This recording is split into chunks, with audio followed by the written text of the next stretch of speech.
Hello iPhone users, let's see how the bounce feature in your photos work. So open your photos and tap on any photo, right, which was live, right?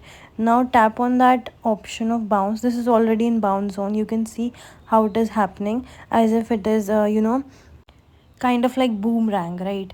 So you tap on that arrow directing down and you see option of different features which you can try on.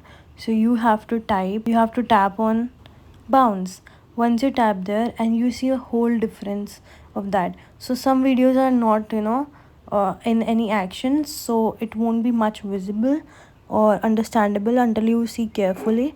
But once you see it, like for example, I'll show you more photos. I have selected them for you to see and understand the difference, like how is the photo is bouncing, right, in the action which has been captured, right?